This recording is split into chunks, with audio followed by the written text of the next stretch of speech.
Ever had a conversation where you made a bold statement, then paused, tilted your head, and said, "On second thought"?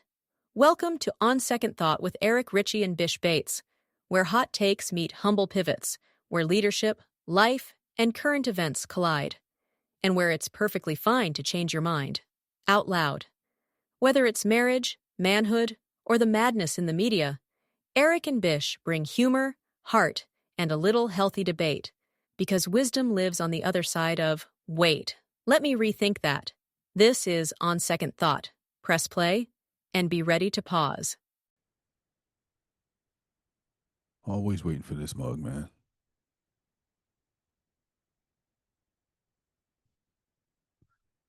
Well, I'm always waiting for you. Like this is ridiculous, man. You know what I'm saying? Yeah, and I thought it would be different for you to experience what I deal with all the time and everyone else that works with you deals with.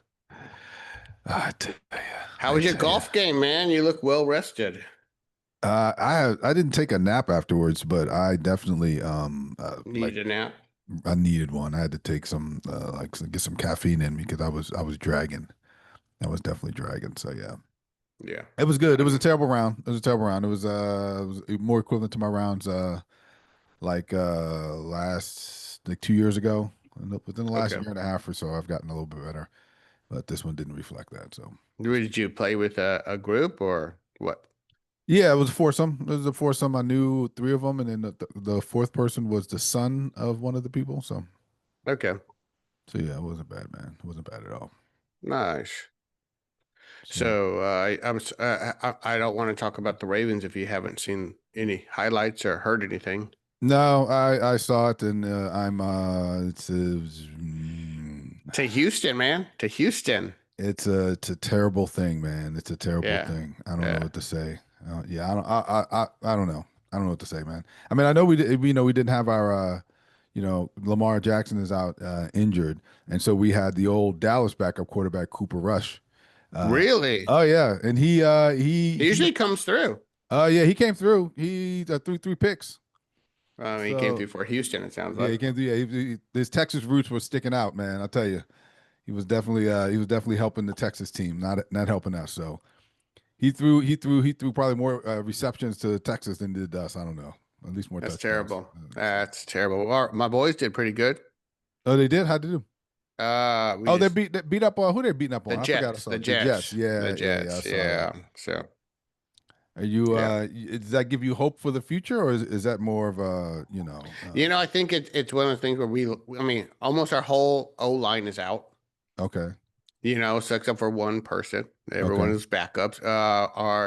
CeeDee Lamb's out. So, I mean, we have like a number of starters just out, and we still found a way to win. I think when you beat up on a team like this, I hope it builds a little bit of confidence in them. I okay. mean, it shows them that they can do it against a bad performing team. But even my 10-year-old called and goes, "You guys are beating the Jets." I said, "Yeah," and he's like, "But it's the Jets," and I'm like, "Okay, Right. man." So, That's part of it, right? That's so, part of it. but I mean, I think you take a win and you try to build on it. Is whatever you can do. In this league, this season has just been crazy. Like no one's performing the way any teams thought that they would be performing at this time. I think this has been an unusual season, and people that were supposed to be, undefeated or top performers, have found a little bit of pain this season, and which makes it interesting, right? This goes back to, the movie Any Given Sunday. Anything can happen anytime, so that's what makes it exciting to watch. Is Well, not when nothing is you're as not sure. not when you're my team or a Baltimore fan, because any given Sunday seems like every damn Sunday is the same shit. You know what I'm saying? Like Yeah. we're just But underperforming. everyone, I mean, under everyone, I mean, Kansas City, came out the Uh, way that they've come yeah, out, but they have I like mean, it's just three Super Bowls, so okay. right. No, but I'm just saying it's been an unexpected season, and I think there's opportunities, even if you started out slow this year, I think you have an opportunity to come out as people start healing and the season gets more underway. So that's all I'm saying. It is anyone's game, and even y'all can come back. Yeah, I will tell you that I am losing hope. You know what I'm saying? I just don't know that. I don't know. I don't know. Yeah. Well, this is the Cowboys all the time. They always make us feel good for a little bit, and then they just pull the rug out from under you, and they just slide into the playoffs, or don't remember how to play after they get to the playoffs. So, um, yeah, I know the feeling, So, we've been hoping for a good season since 95, 97. So, When's the last time y'all won? the big one, I think 97. I Mm. think it was 97, 98, somewhere around there. So. Yeah, it's been a bit, Yeah. unfortunately. So, and even did get into a Super Bowl since then too. We You have haven't not. even. You have or have not got into a Super Bowl? No, Okay. Yeah. no, we haven't gotten into one that we've even lost. So that would have Mm. been nice too. So, um, but like I said, this season is interesting because you don't have to feel so bad if your team is not a winning team right now. If you're 500, I think everyone is in the running, which makes this season a little bit more exciting even. So Well, that's all. that's what I'm trying to tell myself about my fantasy football team. But Oh, okay. that's not quite how. I don't know. I don't know. I don't know if you expect to win. I don't think you feel good about uh, that other teams suck too. So No, I would agree with that. Now, I've never done fantasy football, but I know a lot of dads on my kids' soccer team are, and man, they get passionate, dude. They catch people not doing the right thing or shady things, making trades after someone's already scored or whatever. And there's rules here that I don't wait, understand, those and should be built in. What if somebody? What do you mean? If you, they are. I don't know that Yeah, that's a. I don't know any league that would allow you to trade for someone who's in an active game, yeah. unless it starts the following Weak. week. Like you can Yeah. trade for somebody Oh. who's trending up, I don't doing something understand. good. This is just what I hear them talking about, and they're passionate that this person is, not doing well. So they watch, they follow. This is another full time. I won't say job, but it's definitely is something that holds and captures a lot of their attention Yeah. throughout the week and day. And I know you probably literally just made your trades before you teed off or something. So I didn't. I knew I wasn't going to have the chance to, so I did it. Well, no trades. I don't know if people do a ton of trades, but I don't do a ton of trades. But I did find myself with a lot of people on the injured reserve and not playing. So I did have to make some trades this week. So it was a busier yeah, week for me than normal. But there's not a lot of stuff out there. We got like I don't know 15, 16 teams each with the full roster, so there's not a lot of stuff out there. But the one thing I think I might have snuck in and done again, not in a bad way, just I might have done it before anyone else. Was that Chuba Hubbard from Carolina is out, and his backup, I forget the backup's name, Rico Dowdle, who I think used to be Cowboys. Didn't Rico used to be Cowboys? You don't know? Okay. it doesn't ring a bell. Okay. Well, Rico Dowdle, the backup, he started and got over 200 yards today, and I went and traded for him, mainly because I just didn't want somebody else who had crappy running backs to get him. You know what I'm saying? So, but there's a whole rule about it, right? So it would be for next week, and I had to trade somebody who was already not playing this week, which is a weird thing, right? So even though it won't start till next week, to claim them off for waivers in the middle of the week, I had to say I was going to give up somebody who could not have already played this week, which doesn't make sense to me because I'm just like, why can't they have played this week and then I'm going to trade them next week? But so anyway, so I had to do that. But there are things about it where like the person who's most needy, if two people try to trade for the same person, right, claim the same person off waivers, whoever's the most needy of them, however that gets determined, is the one who gets them. So I don't know if I'll be most needy, but I'm sucking right now in fantasy football. I'm 1-3, so Yeah, but maybe you I'll always be. find a way. You always find a way of coming back and being in the top five. So No, I whatever, usually your start little good. magic. I usually start good and end up doing bad at the end. I've started bad this time, so I don't know. Okay, so maybe it'll be reverse, and you have an Maybe opportunity to do we'll well. Yeah, we'll take it. We'll see. we'll see. So anyhow, how was your week overall? Good week, busy Yeah, it week. was. It was. We have the government shutdown, and so that's an interesting circumstance. And I am one of those employees that doesn't that continues to work and continues to get paid, right? So I think that would be exempted if I'm not mistaken. The term that's used, not accepted. Accepted means I think that you normally wouldn't. You normally should be furloughed, but they need you, so you work. So I'm one of those people where the funding for my position is not tied to the annual appropriations that happens every year. So me and a decent number of people in my agency still get paid. And still work and still get paid because it's not tied to the annual appropriations. It's a multi-year appropriations that we're a part of. So anyway, but the crazy part is that there are still legal wise, and I forget it's maybe the Anti-Deficiency Act, there are legal rules about what you can and can't do. And so you can't do anything that is sort of tied to typical appropriations, right? If it's something that's that's sort of funded by, or typically work that's funded by the typical appropriations process, you can't do any of that. And so it just becomes a situation where you're there and you're working, but there is a very limited amount of work you're actually legally allowed to do. And so it's a very weird circumstance where you're taking an hour and a half to get into work every day, an hour and a half back. And then when you're there, there's just it's not a lot you can do, right? You do as much as you can, but you're also not trying to cross any boundaries while, during this time. So you just, so it's a very weird situation. And most of the people above me and beside me are all, their positions are all funded through the normal appropriations process by the type of positions they have. And so there are very little people at my level that are still around in my part of the agency. So it's a weird circumstance, man. Honestly, I'm still. I bet you're learning a lot more about government than you ever thought you were going to when you About got the into this funding and position. Anti-Deficiency Act and that sort of Sure. stuff. Yeah, you know what I'm Yeah. saying? I wish this would be an opportunity to learn how to do sort of higher level jobs, but there's not a ton to do at this point. So Yeah. it's Yeah, I got it's you. odd. It's odd. So It's how are a people lot not going in the on. government looking at this whole government shutdown? Because I know as a government employee, it's a very different. It's a very personal, Sure. way we're approaching it. But how are people outside of government looking at this stuff?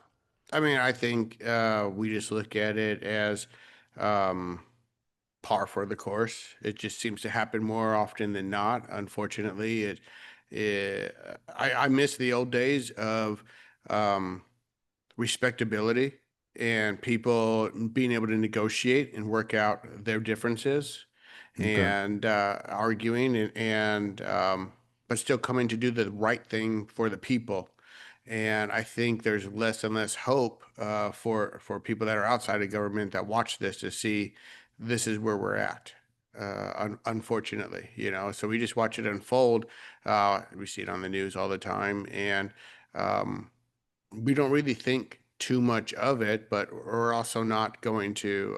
I mean, unless you're on vacation and you were going to go to Smithsonian or you were going to go to a national park, Right. it's those type of things. If more and more, I don't know, people from the airport quit showing up, air traffic controllers start getting sick and calling out, I think it starts affecting more and more people. Right. But overall, I think there's less of an impact.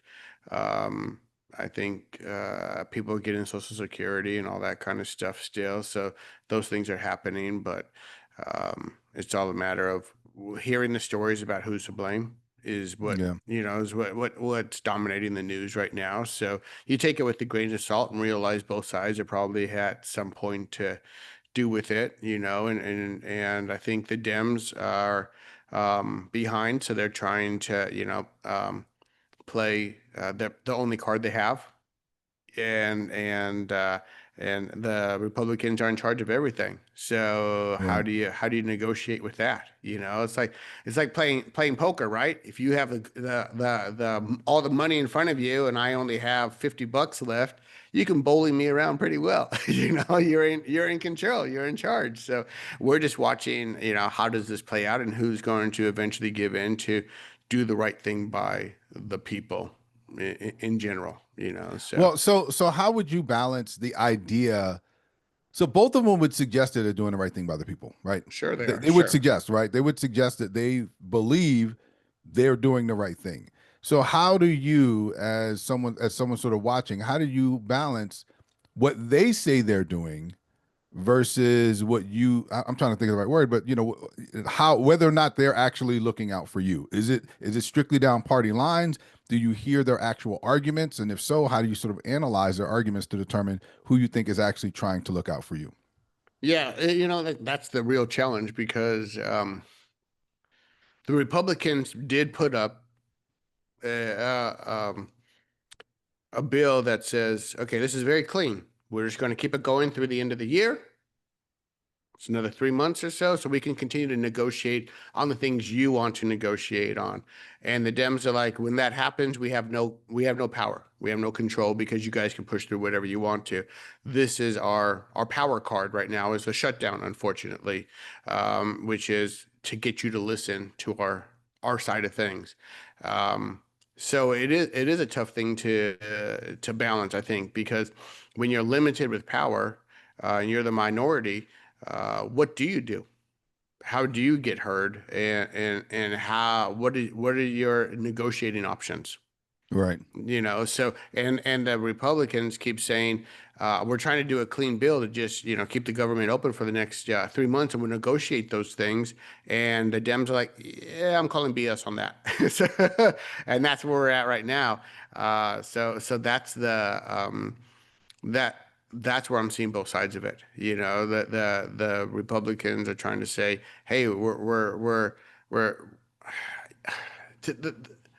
it feels a little bit like gaslighting, to be honest with you, is how I'm feeling about it. Okay. It's like because the Dems are like, trust us, we're going to do these things. You tried to shut down the ACA 106 times, I think. You tried to pass bills, somewhere around there.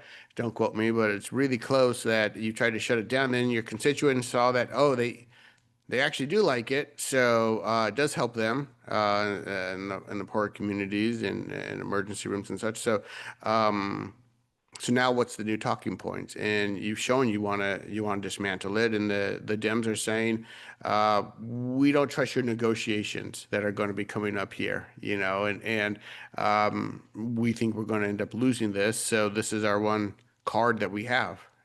So they're playing the only ace that they're holding right now is it. And so that's where I see both sides of it. Okay. So yeah, yeah, yeah, yeah. That's fair enough. Now the Yeah. government is shut down, Yes. and it's not. Well, by the way, I saw some numbers that suggested, like, I'm gonna get it wrong because I know I'm terrible with remembering things, but Yeah. like 750,000 government workers are furloughed or something like that, right? Some large Sure. number.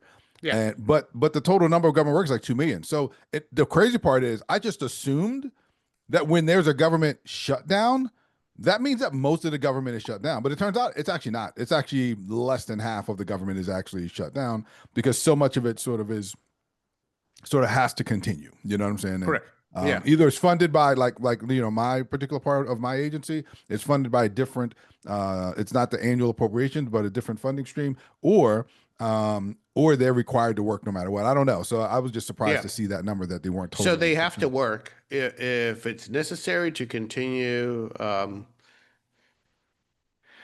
If it's necessary to what do you call when you have to go essential Essential. workers still Yeah. have to go in, but they're not getting paid. Yeah. Military not getting paid, TSA not getting paid, but you have to still go in and hope that your next check will be bigger. The challenge with that, which sounds great, that you're eventually going to get paid once we get this taken care of, is how do you make ends meet if you're living paycheck to paycheck?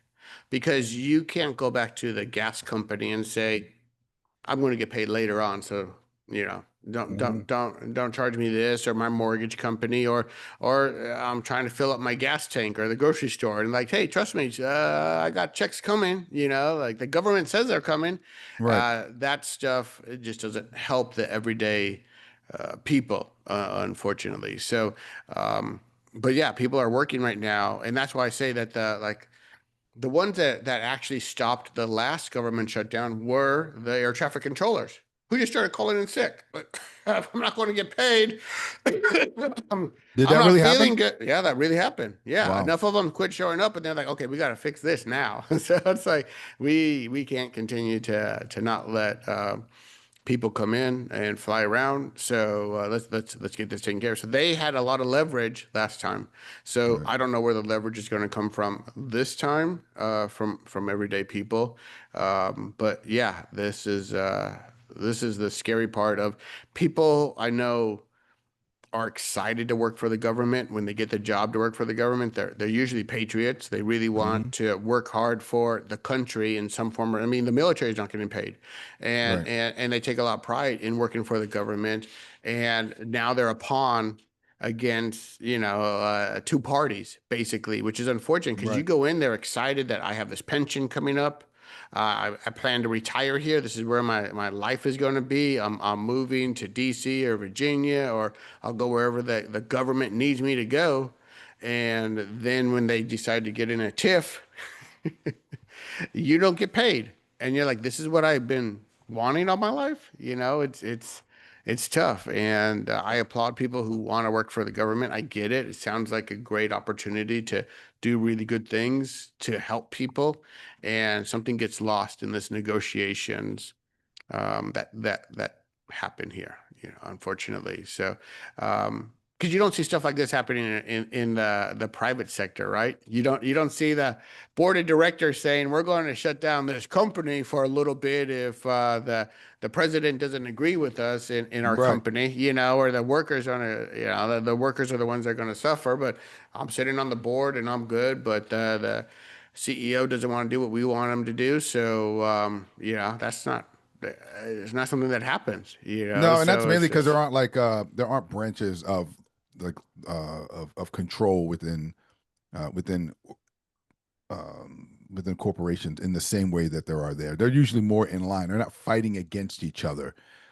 The way that the government folks, Congress and the two sides, two parties, and that sort of thing. I don't think that's the norm in most companies. So yeah. you Yeah, understand. no, I agree, but there are definitely debates. I mean, you could, put up the people that are on the board versus, the people running the business, and then the board says, we need to make more money, and Hmm. we don't need to be paying our people that much, but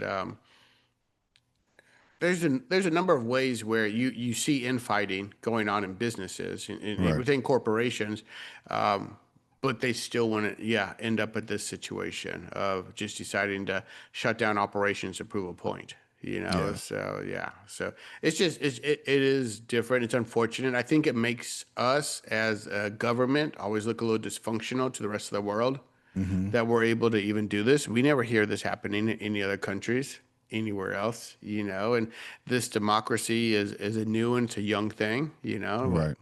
just over 200 years old. So, it's just one of those things that you would think we'd find a way for this type of thing not to happen. And we'd have other things to actually deal with, and allow people to do their jobs to help keep the government running and operational at all times. And regardless, there's no way Yeah. of stopping, the shutdowns from happening. I would love to see something like that happen. But I'd also love to see term limits so people don't feel so comfortable being in government and doing whatever they feel like doing. And just because their name's on the ticket and I've always known them, that's the person I'm always going to vote for. So things don't change, even though everyone wants to see change. So, Yeah. I don't know why we don't have term limits in Congress like we do for the presidency. So Yeah. that's Well, all. and also, I think I think there may be a different sense of urgency if Congress also didn't get paid during this For period of sure. time. Like, Oh, you know what I'm saying? Like, always. I I think mean, always. I mean, we talked about this when the healthcare situation was coming up. If everyone had Congress's healthcare, right. uh, we would be fine. But Or if Congress is Congress had fighting. everybody else's health care, right? Absolutely. Right, right, right. Because Congress was fighting over health care, and yet they're very well taken care of. Right. So them and their families. So they're not associated with it. It's just like they seem like they're limited with, I think, other federal laws like sexual harassment and other things, So they feel like they operate in a bubble that sometimes I think they forget about their constituents and the people that actually sent them there to represent them. And I think that's also the problem with DC being in the position that it is, as well as a lot of government workers are there, and Yeah. it doesn't seem like they're really worried about it. So, No, no, um, unfortunately. so that's it. Unfortunately. But that's just something that, as an outside observer, I'm seeing. I'm not critiquing positive, negative. I'm just looking at overall assessments, basically. So that's what I'm seeing as an outsider, not working in the government. So. Well, so in thinking about the shutdown, right, work not happening, uh, there's been a change in your life where work is happening. So Yeah, talk to me about that.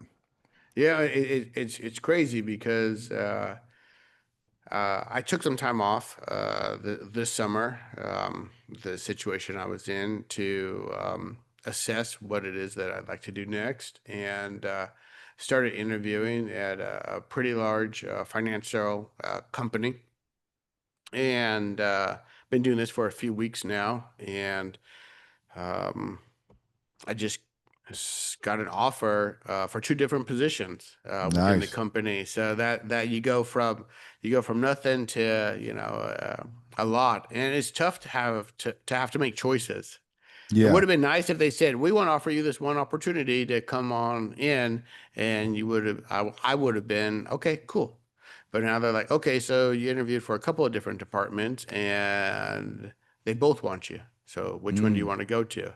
And you're trying to assess which one is the best way to go. And in my head, it's always this fork in the road is like, which one is going to give you the best opportunity to grow? Which one can you impact the most? right. And there's a lot of back and forth uh, that I was dealing with. So, but I did finally make a decision, and it looks like everything goes well. In a couple of weeks, I'll be starting in a new position out there. That's So, exciting, man. That's exciting. yeah. Congratulations. I know Thank you. you Thank know, I you. know you were doing some some important things with the with consulting company that you have, and I know you'll Yeah, continue to do that, but I know sometimes having that stability, right? That consistency and stability sure. is something as well. So that's good stuff.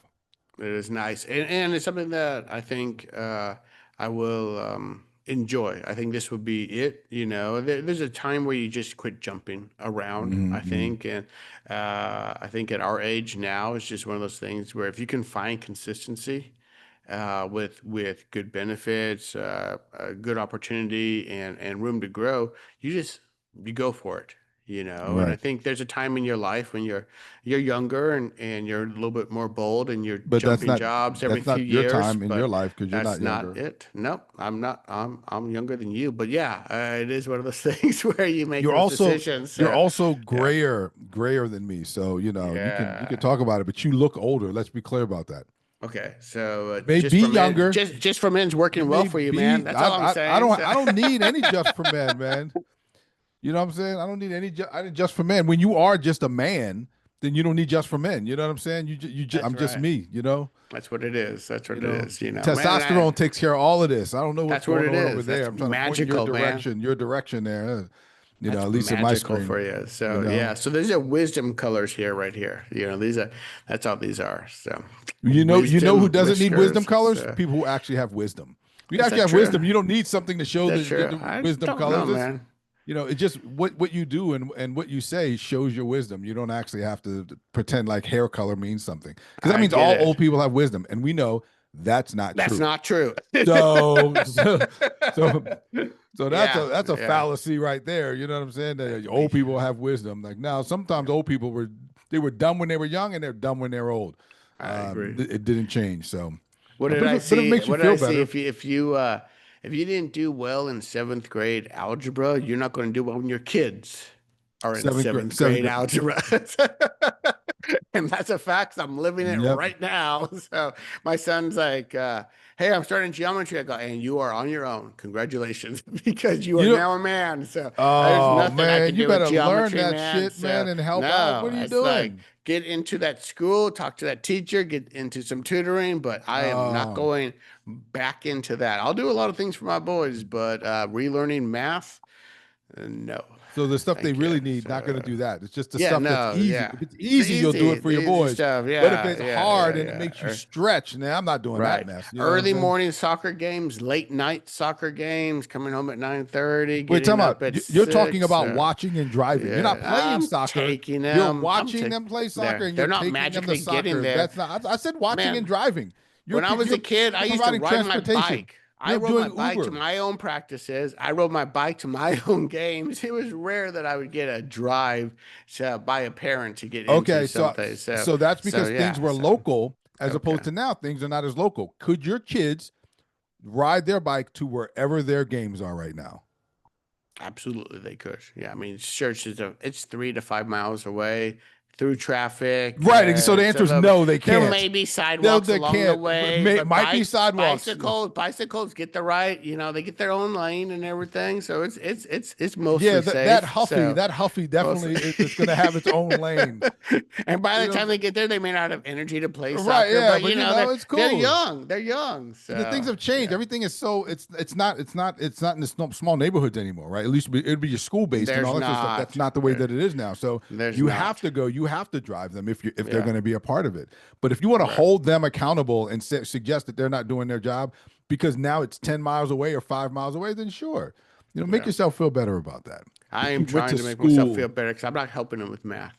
That's just it. I'll help them with spelling. I'll help them with science a little, mostly social studies and such. But yeah, no, I'm not getting into math again. Let me tell Between you. you and Yeah. ChatGPT, I'm sure y'all could help with some of that stuff. Yeah, that you could be right. But would he really learn then if that happens? So I don't want to do the work for him. He's I didn't say gotta do it for learn, him. I said so, help him. yeah. Okay. You're right. Yeah. You know what? That's you don't want to Yeah. do the work for him. So like when it comes to the birds and the bees, you're gonna go, hey, I don't. Nobody told me I that. already stuff, had those so I'm conversations. not gonna. We had a book. We had a sit down. We had a So couple of talks. that conversation you can have, but you can't help him with geometry because you don't want to do the work for him. I'm not solving for X. I'm sorry. No, I'm not coming up with no. I'm not coming up with no. Explain this theory and prove it. Nope, not doing those things. So, yeah, you're just talking trash because your kids are out of that right now. But I don't see you being really helpful with geometry back in the day either. I loved math. Okay. I loved That's math. it. And in terms of science, I scored the highest entry score at Morgan State University in chemistry in the history of the school at the time. It was a long time ago, All but at the right. time. Congratulations. That's So, great. so I'm So just you were saying, there for your kids for that stuff, is what you're saying. yeah, I would help with homework when they needed help with homework. Yeah. I was a good school. I was a good student, I should say. So I was willing to, not willing, but I was able to help with those things. Now, social studies was the one thing I was not good at, but they also didn't ask for my help, right? That's the sort of thing you just have to study. It's not the sort of thing where you go, I can't figure this out, sort of thing. Whereas math and science, those are the sort of things where, and so I enjoyed those things, and I think I could be reasonably helpful with those things. But also, Terica, as a teacher, I honestly did a lot of that stuff. It wasn't necessary. It was when they sort of hit a wall, they may come and ask me for my input. Tired of mom yelling at me. Can you help me now? No, she was good. She didn't yell. She didn't yell at them. She just treated them like students. You know what I'm saying? So she just helped them, and That's nice. they had not a built-in tutor, but a tutor in the house. You know what I'm saying? Yeah. So they were good. That's convenient, man. That's convenient. So that's definitely helpful. 'Cause I do not have the patience. Like I'll be the one that's making the tears come down on the table, and I'm just like, what is it? What? Okay, come on. Yeah. Come The on, patience is a big part. The so, patience is a big part. Yeah, that's the hard part. So, are you sounding the words out? Can you sound the words out? But so, don't you think that sometimes parents get frustrated with their children because I'm trying to say this right, because if it's almost a reflection on them a lot of times, like they're frustrated that this child that they gave birth to, they probably had the same frustration they do not. Now they're just upset that they can't figure it out, even though you know what, you couldn't figure it out when you was a kid either. So I think there's some to that. Yeah, for sure. I mean, I think sometimes we forget what it's like to be a kid. And the struggles, when you're first learning something, like, why don't you understand this word is this word, right, instead of trying to say this word looks like this word, So I'll be using the good word like enclosed, and they're like expedite, and I'm like, what? There's no X in here. And then there's no P. What are you talking? X? Are you even sounding this out? And they're like, yeah, I'm sounding. I'm like, it's enclosed. Expedient. Why are you putting an X in there?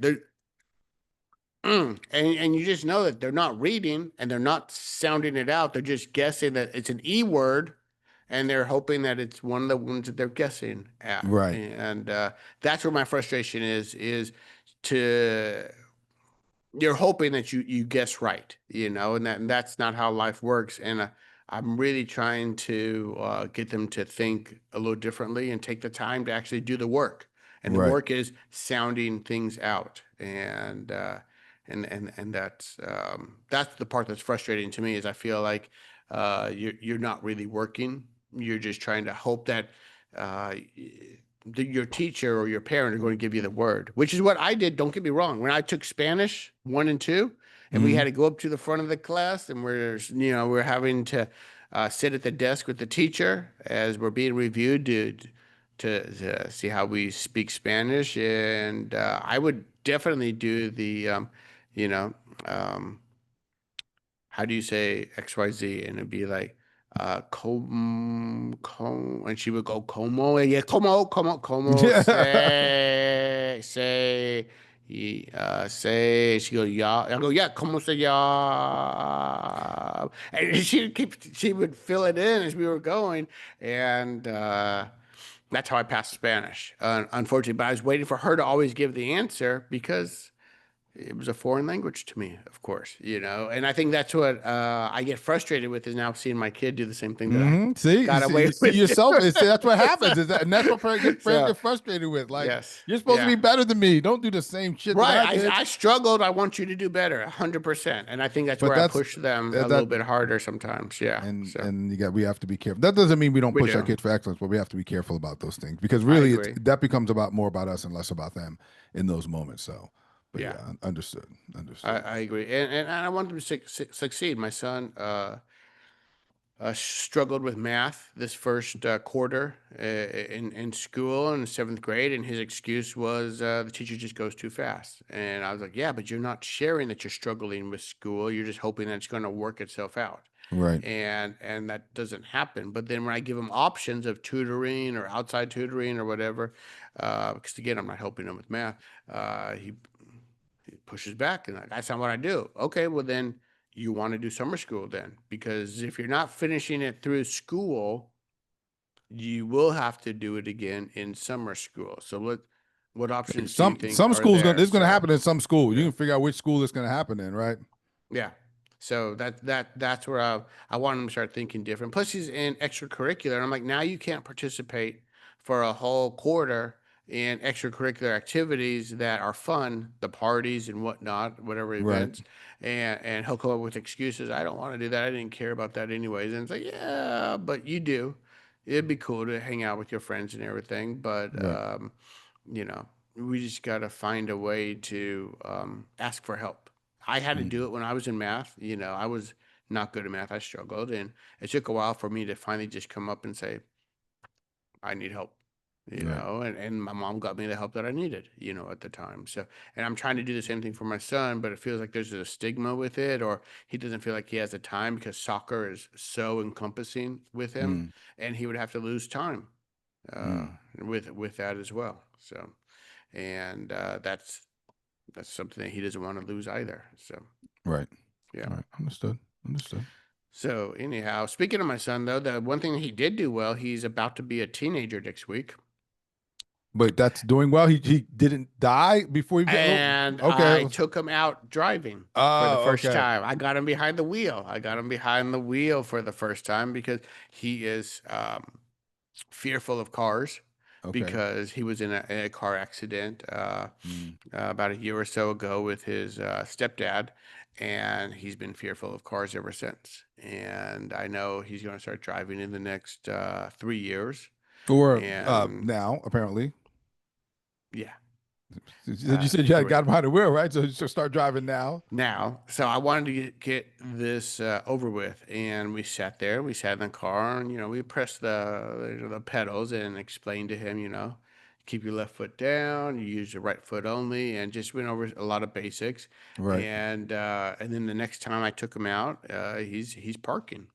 And Nice. he's moving the car around, and he's not touching the accelerator, but he's doing really well. And the only reason I did this is one, he is my size, which is frustrating. He doesn't need Yeah. to move the wheel all the way up to here or anything. Well, but He the is. good news is that may be frustrating for you, right? But at least he's not a dwarf like his dad. You know what I'm saying? Correct. No, So that's a I plus. said he's my size, which But means he's he's pretty 13 in your tall size. You know already. what I'm So saying? So, no, I'm saying like he's already, and I'm pretty tall as it is too. oh, So okay. Well, how tall yeah, are you? How tall are you? What's the yeah. actual Numbers number? don't matter. No, No, matters don't number. I'm sometimes just they saying do. In this case, the he's number doing matters. well. He's tall, so he's tall like me. He's Yeah. tall for So he's tall for a yeah, 13-year-old. I'm not saying that at all. I'm saying he's Okay. just tall in general, like his dad. So, but I Yeah, was okay. impressed. I did not get behind a wheel at 12 years old. I waited till probably I was 15 and a half when they were Well, but started teaching also at if school. this So is your full grown size, this 5'4", whatever it is, that means at 12 or 13, you were not like 5 foot four four. Why foot would you say five. 5'4"?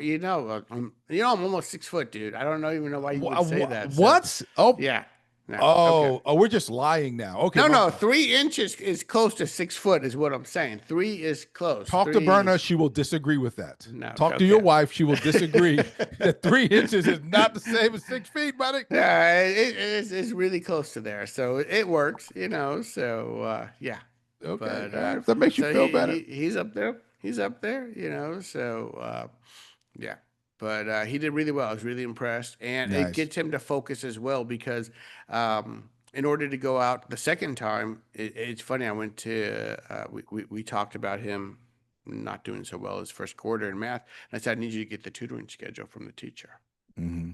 so we can, make sure this doesn't happen again. You're having more conversations. So he gets home the next day, and I said, where's that tutoring schedule? And he's like, oh, I forgot. I go, you forgot the one class that you're not passing to ask for the tutoring schedule. I was like, I had a lot going on. I go, okay, cool. So if you want to get behind the car again and you want to actually go driving later after school, then I'm going to need to see that schedule. And let me tell you, Hmm. he was in school for less than 20 minutes that morning, where I'm getting a shot of the schedule. It's all printed out. It's all nice looking, and he tended to remember that one that Yeah. day. Well, now you know the I lever you found the can pull. trigger. Yeah, I found Yeah, the yeah. leverage for sure. Yeah, so it's not video games. It's not missing band and extracurricular activities. It's the car, and he's just about to be 13. So this is going to be a good leverage, I think, in the future. So Yeah, yeah, yeah. Well, that's good. yeah, Listen, you got to yeah. use what you got to get what you want, Yes, this is So, true. So did you find any business questions out there that you thought were interesting or anything this last week? so I was looking today, and here's a couple that I will throw at you. How do I hold a defensive team member accountable? All right, so Mm, that's one. How do I yeah. hold a defensive team member accountable? And then someone who is new to leadership and they have a direct report that is a little bit disrespectful. They never address them by name in person. It's always hi or hey. They don't look at them during one-to-ones, things like that. Um, and then the last one is my manager just brought in a new hire, and now they say they hired too many people and they're putting it on me. All right, so yeah, I know. And that's I would I could say stuff about my organization, but I won't.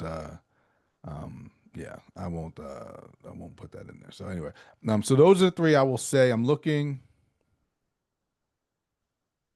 Oh, and here's another one. Actually, here's another one. How do you deal with the emotional and mental hit of making less than you're used to and starting over? Those are the ones. Oh, Uh, I have that. That's a real one for me. yeah. So we got how do you deal with emotional mental hit of making less than you're used to and starting over? It is where is that? Sorry. It is having a direct report that doesn't address them directly. And where is the last one? Forget the one I said about the person telling me they hired too many people. Yeah, And then so that's the second one. And then that gummit, I lost it. How do you hold a defensive team member accountable? yeah. What's jumping out to you there? I mean,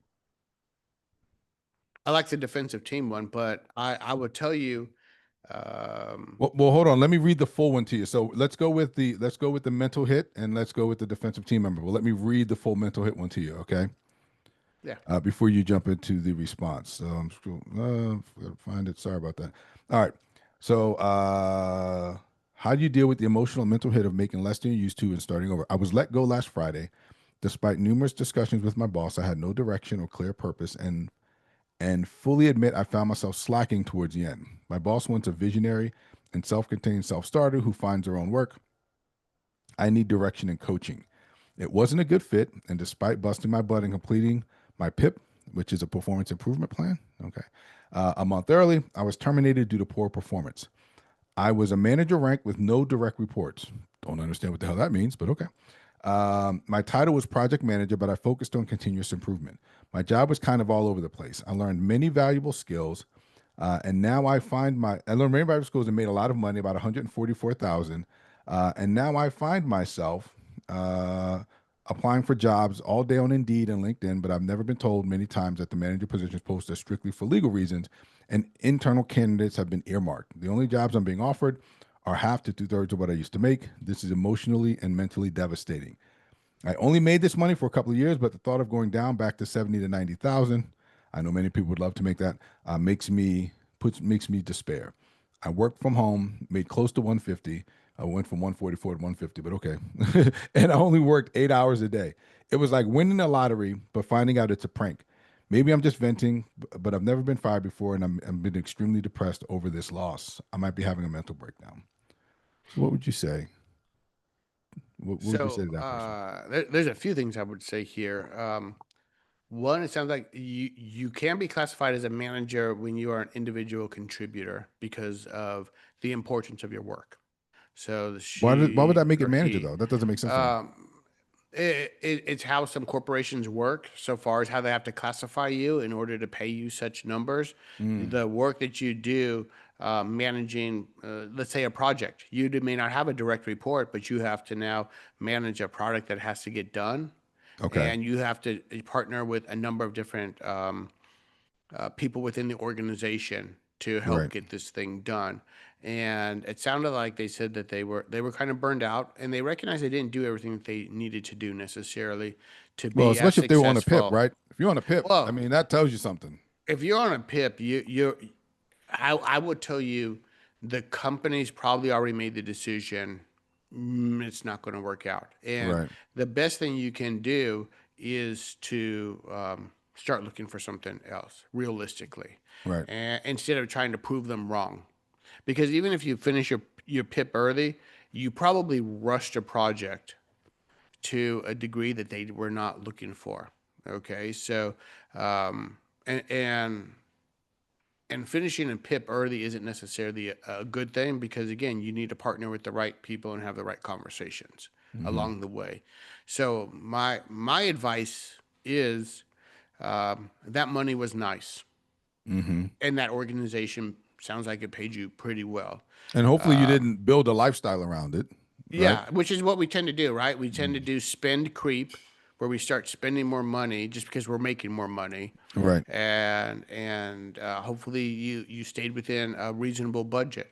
Mm-hmm. It is demoralizing mentally for some people to say, I made this amount of money, now I have to apply for jobs that are two-thirds the amount. If you're going for the exact same um, position, although it might be in a different company. And Right. two-thirds might be a very high-paying position within that company, but it might lead to other opportunities. You always Mm-hmm. have a better job finding a job than when you have a position than when you don't have a position. Right. Right. Right. So my advice is you use this as an opportunity to grow.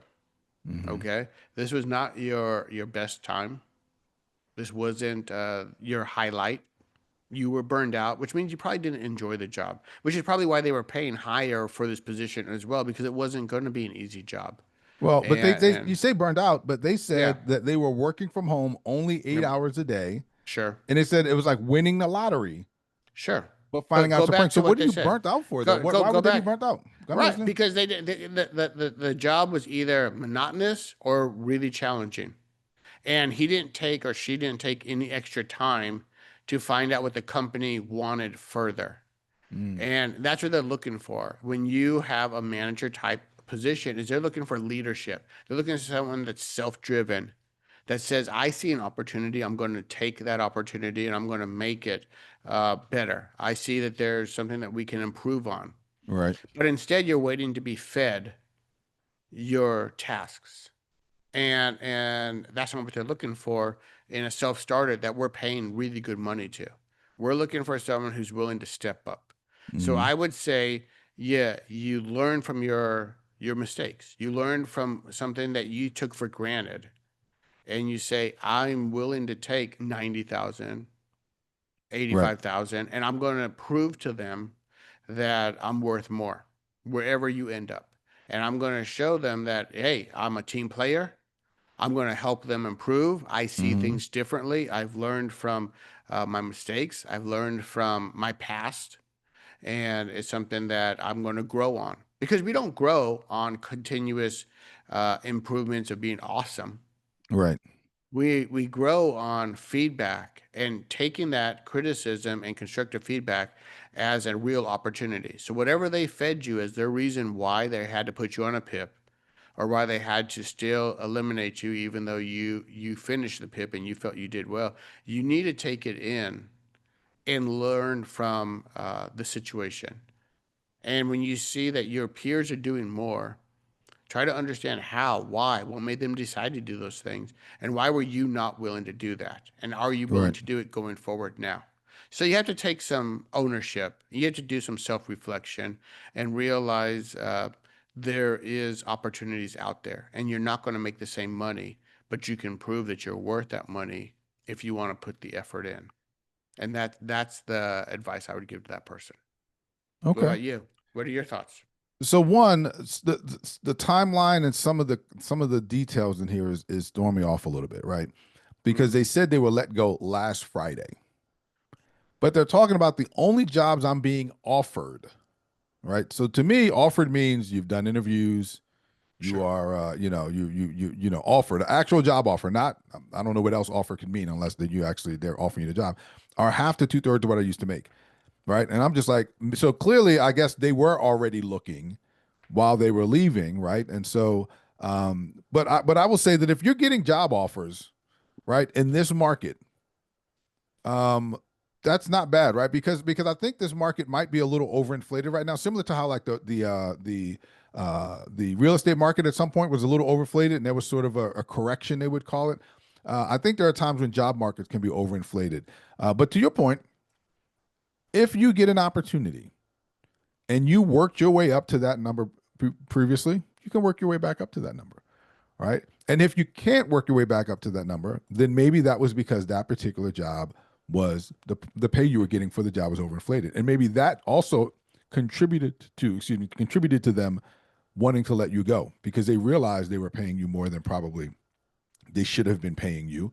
And so what they did was create very high standards that would be hard to meet because they're like, well, you're getting overcompensated right now. We need you to sort of meet these high expectations. And so I think I think it just may be a reality check that maybe maybe you weren't worth that number that you were making, right? That's just the truth. Maybe you weren't doing the work that was worth that number. Not you as a person, but maybe the work you were doing was not worth that number. And so what you're trying to do now, right, is you're trying to now find very similar work for very similar money, but maybe similar work isn't actually worth that money. So maybe you did win the lottery, and you should feel bad that you took this opportunity where you were getting overpaid for work that you were doing, And you squandered and it. you squandered Yeah. it by not sort of achieving, by not performing at the level that you should have been performing at. And the truth is that they seem to acknowledge it, right? They talked about their boss wants a visionary and a self-contained self-starter who finds their own work, which, by the Right. way, I don't know what else there is, right? I mean, people are going to give you work, but you should always be looking for ways to have a positive impact on the organization. So you should be constantly finding your own work. And they said they need direction and coaching. Now, what I will say is everybody needs some coaching sometimes, but if you need direction, if you're making a buck 50 and you need direction to do your job, man, I don't know how many people making $150,000 a year who need to be told how to do their job. Right. Right. Coaching is a different story, right? That's sort of helping you grow and get better as a professional. But direction is like, that's So to me, that's leaning me to think that maybe the job was paying them more than they were actually worth, and that was part of the contribution to it. But their particular thing was, how do you deal with all of that? And I will co-sign on what you said, which is, if you were worth it before, don't worry about where you're starting at. Prove that you're worth it again by working your way back up. And if you're able to, that means you are worth it. If you're not able to, then that means that maybe you did win the lottery and you found this position that was paying you more than it should have paid you. But I will tell you, I have never been fired, although I've been close to fired. I've been targeted, let go. Now, I still would say that it was not about performance. That's what I know for sure. It was not about performance. It was a personal situation, right? Yeah. It was not about performance, but I know that it doesn't feel great, right? And so you do have to find a sense of self-worth in other places other than your job, because sometimes that can, one, make you feel that you're better than you actually are, because jobs are just one part of you. But find other areas in your life that you can find that sense of satisfaction, that sense of worth, because your family's not going to fire you, right? You turned your head like maybe they would. Hopefully your family won't fire you. Feels like they put you in timeout pretty good. So. Oh, did they? Okay, all right. So, so hopefully your sense of self-worth has something that keeps you balanced a little bit more than just what your current job, is doing. Hopefully you don't find too much identity strictly through your job. A lot of us do, though. A lot of us do find. Yeah, I mean, I can see that, and sometimes it's these. Oh, good. Sometimes it's these circumstances that help you get a sense of, a sense of centering. It can help you center yourself so that maybe you don't find yourself getting too much of your self-value and self-worth from your job. So sure. I agree. All right, so that's that one, and then the other one is, and I gotta go find it again. I forget what it was called. Just that quick. I should have captured all of these ahead of time. You want to save it for next time, man? It's been almost an hour. It has, but let's jump on it just to get it knocked out. Okay. Oh, here you go. This was quick with too. A disgruntled. No, not this one. How do I hold a defensive team member accountable? Yeah, defensive team member. One of my that disgruntled as well. Oh, okay, I got you. Yeah. One of my team members is defensive. And by the way, the last one, just for purposes of, because what we end up doing is posting this in a link to this podcast into this leadership chat. That one was by not banned account 419. So that first question was by not banned account 419. And this one is by, here we go, by Anaconda Online. Online. In the leadership Reddit. All right. How do I hold the defensive team member accountable? One of my team members is defensive and often avoids responsibility. How can I make him accountable? Are there any proven strategies that work? So what would you say to that? I say usually the beatings will continue until morale improves. So you beat them down. Okay. All right. That's it. I'm sure that doesn't make them defensive anymore. So they're defensive, and what you have to understand is, why is someone being defensive? Okay. When did you come into their life? When did you start managing this person? Did you take the time to understand what is going on with them personally? Did you take the time to have what I like to call is a 30, 60, 90 conversation? 30 days, get to know your person. 60 days, try to find out what their concerns, frustrations may be professionally, because first is personal, then it's professionally. And then 90 is, what does accountability look like, and how are you comfortable receiving those conversations as well? And they may be defensive because perhaps you didn't take the time to do this, and they think you're just coming after them. Some people just feel attacked. And I think I addressed this last week where I said, some people take in way too much about how much their boss is thinking about them throughout the day. And it's very little, I'll be honest with you. I'll just letting you know, as a manager, as a leader, I am thinking very little about my individual contributors throughout the day beyond our conversations, and I meet with them pretty regularly, and it's really it's always looked at as a team effort. How is the team performing more than anything else than an individual, and then what can I do to improve the team? And if this individual is being defensive, um, you need to have that conversation, and it's an uncomfortable conversation, but that's why you're paid a manager salary, and this is what you decided to take on, is managing people. And that conversation has got to be, um, hey Johnny, I've been talking to you for a while. I've been trying to really help your performance, and it seems like anytime I suggest something, you get really defensive about it. And what I need to understand is, how can I help you get better and improve your performance without you being defensive and angry about it every time? How can I come to you and say, there's an issue, and I see it and I recognize it, and I need to address it with you, and you're going to accept it, and listen to them, listen to what their answer is, because no one's going to say, there's nothing you can tell me because I know I'm awesome all the time. I don't even know why I have a manager. I should actually be in your position. You may hear that, but it's going to be rare. It's usually because I feel attacked by you. Well, what is it that I'm saying that makes you feel attacked?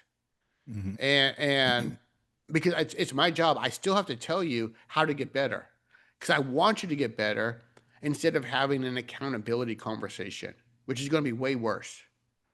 Okay, so what is it that I can do that we can work on this relationship? Because it's important to me to see you succeed. And Right. I, as a manager and as a leader, I don't like you feeling this frustrated every time we have a conversation, that you feel like I'm coming at you or I'm attacking you, Right. because that is the last thing I'm trying to do. So as a leader, you have to have that conversation with your people and ask them what they need from you, as opposed to assuming what they need from you. Because I used to make this mistake a lot. I used to assume everyone wanted to be like me. Everyone wanted to be, successful. Everyone wanted to grind. Everyone wanted to work their way to the top, Be old with and gray hairs. and not be old. I was young at one point when I thought this still, okay? And Okay. I ended up pushing people in a way that they weren't comfortable. And I didn't understand why they were upset, and I didn't understand why they were frustrated, but they didn't want to be me. They didn't want to be in leadership. They didn't want to grow any further other than being really good at their job. So I had to adjust. But this took me a long time to realize that some people just want to be right where they are, but maybe they want to do better and they want to get better and they don't want to be frustrated. So talk to them about what they want. What direction do they want to go in, and how do they like to receive feedback? And that's the direction I would go in. Okay.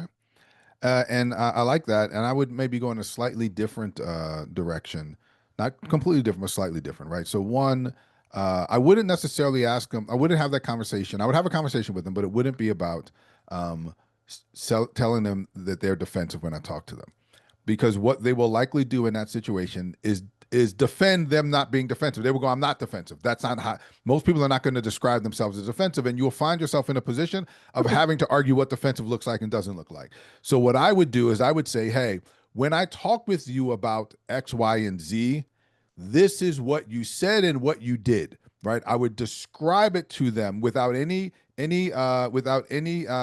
characterization of it. I would just say, these are the type of words that you said, these are the type of things that you said. And what I am hoping for is that when I have conversations with you, it goes in this other way. Can you tell me why it doesn't go in this other way, and what we could do in order to have conversations that are a little closer to this other way than they are to this way right now, right? So I would do my best not to actually characterize it, because you can get caught up in, wordsmithing about what defensive is or isn't, right? Because most people are not going to suggest that they're not going to agree that they're being defensive. You have to be really insightful and have some insight into yourself to agree to that, but most people don't have that. And then the other thing they said was, how can I make him accountable? Well, you can't make somebody accountable. That's not trying to make, but you can hold them accountable, right? So the question is, what are you doing to hold them accountable, right? And so they're talking about defensive. Holding them accountable has nothing to do with them being defensive, right? You can address that. I want these accountability conversations to go better so that you're not defensive. Again, don't use the word defensive, that you don't react in this way. But that shouldn't change the fact that you're having these accountability conversations. And the question to me suggests that they are not holding them accountable because of their defensiveness. And so I would say that you have to hold them accountable regardless. The accountability part is on you, the manager, not on them, the employee. They don't get a choice about being held accountable. It's your job to do it because you know it's the right thing to do. And what you can talk about with them within making sure you hold them accountable is how those conversations go, how that goes. You can be clear about this is how I expect them to go. And I wouldn't make it so specific that it's hard for them to behave in that specific way, but I would give a range of how it should go. And then, acknowledge that the range that they're in is not how you would want it to be. And so to talk about what that looks like, what words are used, what behavior is exhibited, that sort of thing when they do that. And then to your point, Eric, about this idea of finding out what you're doing to contribute to it, I think that's all part of it. And I think that if you can take ownership of it, if you can say, I'm guessing that there's something that I'm doing that is contributing to this, and I would love to be able to figure out what it is because I want to be better and I want to make sure that I don't contribute to it. That's part of the conversation that you should have with them as well. But you have to have the accountability conversation with them. And here's the thing I will say is I think an important strategy for accountability is to have very specific goals, right? You should be setting very specific goals with them. And I know it's a little bit trite, but smart goals, right? Specific, measurable, action oriented, realistic, and time bound, right? They should be smart goals. Right. That's how you're going to hold them accountable. And if they don't meet those goals, then you're having a conversation with them about, let's talk about why you didn't meet these goals. Right. And I do think it should be a collaborative conversation when you have set those goals. When you create them, I don't think it should be something that you necessarily dictate unless they get dictated to you and you have to dictate down. But if you have any flexibility, you should be having a conversation. Here's what we're trying to accomplish. Let's talk about how to make some smart goals to ensure that these things get done. And then you hold them accountable to that, right? And when they're not meeting it, you have a conversation to figure out what it is. One of the things that I did back, and I know we're running over, but one of the things that I did back when I was with Hopkins was I created something called an EAT template, right? Which is expectations and accountability template. And what that was, one of the magical things about that was that it was about them doing all the talking. It wasn't about me doing a bunch of the talking. And part of what I asked them was, what barriers can I break down for you in order to help you accomplish these things? And then what are you going to do to work to make sure that you accomplish them as well? And so it became this collaborative conversation where it wasn't about really me beating them up about it. It was about, hey, I'm recognizing that this is an outcome that we need to accomplish, and we're not accomplishing it. And let's figure out what it takes to do that. And it starts with, what do I need to do as your supervisor, as your leader, in order to help you accomplish that? And now what are the things that you can do in order to help do that? And then let's come back and let's have a chat and let's do some check-ins, as we're going along that path. So the truth is that even though you want to have the conversation about if they don't meet it, you should be having some interim conversations, to see if you're on pace. And to have the ability to make some real-time adjustments to help you go along that path, so that you all are partnering, you all are sitting next to each other, working towards it, and the goal is a thing that's on the other side of the table that you're working towards, as opposed to you all sort of going at each other. So that's what I would say. I mean, the SMART goal. Every time you do a SMART goal conversation, it's got to be collaborative. I agree 100%, and it's got to be them recognizing what it is that they're willing to do. Mm-hmm. And you have to now follow up with showing that support too. Mm-hmm. Like, you can guide this direction, this conversation. And if they say, well, I think my SMART goal is something very basic, you're like, well, I see where you're going with this. Maybe what if it was more toward geared this way? Do you think this would be a little bit more helpful? It needs to be a two-way conversation. Right. And your job, again, is to guide them to the direction where you need them to land, but they feel ownership of it as Mm-hmm. well. Because once they feel ownership, now as a leader, you have to follow through with them. If you say you're going to collaborate and their problems is issues with technology, well, then you better be on the phone with the IT team and let them know exactly what you're talking to IT about and why there's an issue with XYZ.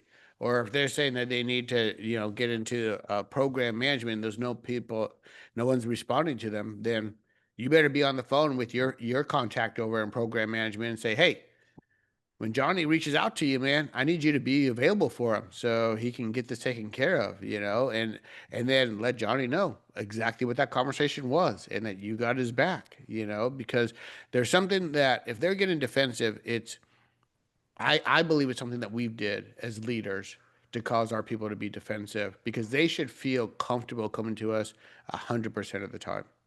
And we need to set up a safe environment where they feel good, not attacked, and comfortable. And did we set that work up ahead of time? Did we already lay that out? And if we haven't, then we need to go back and do a reset to our whole team. Because if he's feeling this way, others may not be as defensive as this person, Right. but they may be feeling just as frustrated as them. They're just a little bit more vocal about it. And sometimes it's us that we need to look at how has our development been with our people. Yeah. Because just because we're called a manager doesn't mean that we always have earned that title. And we definitely haven't earned the title of leader where you turn around and there's no one following you. And that's something that's disheartening sometimes. But we have to put the work in as leaders to earn our people's respect and admiration as we go through. So we got to do the heavy lifting, and the heavy lifting isn't always pretty and isn't always fun. But that's why we chose this path. Not everyone Yeah. can be a manager. Not everyone wants to be because they know how challenging this part is. So Agreed.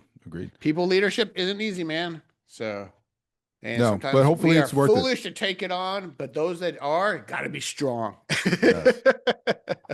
So two quick things. One, so that was just for Anaconda Online in the Reddit leadership subreddit. And I actually, one thing I do disagree with you on what you said earlier is that we don't spend a lot of time thinking about our people. I actually spend a lot of time thinking about my people in ways that I can help them be better, in ways that I could be a better manager for them. Sure. But it's definitely not the way that they often think that we're thinking about them. You know what I'm saying? Right. We're not thinking about them negatively. Like, how Right, can yeah.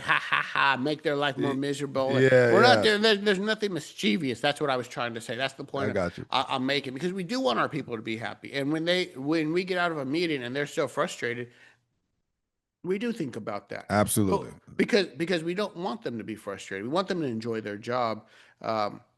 But we're not thinking, what I meant by that is we're not looking at them in a mischievous way as Right. we're plotting against any of our people because we really don't put that type of thought into anything, and if you think that, it's usually a manager who might be dismissive. And you just think that they're out there trying to attack you because every conversation you have is a negative conversation. And I would get that because maybe they didn't communicate to you what their expectations are clearly to begin with. So you think everything is an attack. And that might be the case because you're not meeting their secret expectations that they thought that they communicated to you clearly and they clearly didn't. But we're also not as leaders trying to think, how do we get a mess with our people today? Right. That's not our thing. So Great. yeah, I would agree with you on that. Thank you. And then the last thing I will say is, so we had that other one that we talked about where the person said that they were feeling demoralized, they lost their job, they were put on the PIP, and they were still let go. Well, there's another post in here, which I think would just be funny if it happens to be that person's boss. This is by user Tits Down, TITS Down. And it says, feeling guilty about knowing I have to lay off an employee that's really working hard to get off a PIP. It said, had to put this employee on a PIP because of her results. Many people give up once on a PIP because they think it's the end for them no matter what, but she took the opposite approach. She's busting her butt, trying to improve, and the results aren't where they need to be yet, but are getting better. I believe she will successfully complete the PIP, but then I found out today I have to cut one staff member in a few months, and whether I go by performance or seniority, it has to be her. So here I have this person. I believe if she gives 100, that believes if she gives 110%, that she'll keep her job, and she's actually given 110%. And at the end of it, I'm gonna have to give her a high five for improving, and then send her packing anyway. Some days I love this job, but man, other days. So I just thought that was a good context. That on the other side of it, where the person is talking about, I'm really working hard. Sometimes, as managers, as leaders, you find yourself in a position where you still have to let people go, even when they're trying hard. For Anaconda Online, who was that first person that had, I think it was Anaconda Online, I might be wrong, but whoever the first person was that we did, remember that there is an other side of things, and that some people aren't doing it because, as Eric just talked about, they're like, oh, how can I make their lives terrible? Sometimes it's just a situation where, you got to do what you got to do. So. All right. Yeah. And so with that, we have sufficiently gone over our time. Like, it's our time. We get to do what the hell we want. But still, over the time we said we were going to do. And so this ends this episode of On Second Thought. But before we go, Eric, who is your sponsor? You know what? I'm just going to say my sponsor is whatever you need, man. I got your back. Oh, look at that. Isn't that nice? So I'm going to say my sponsor is my wife.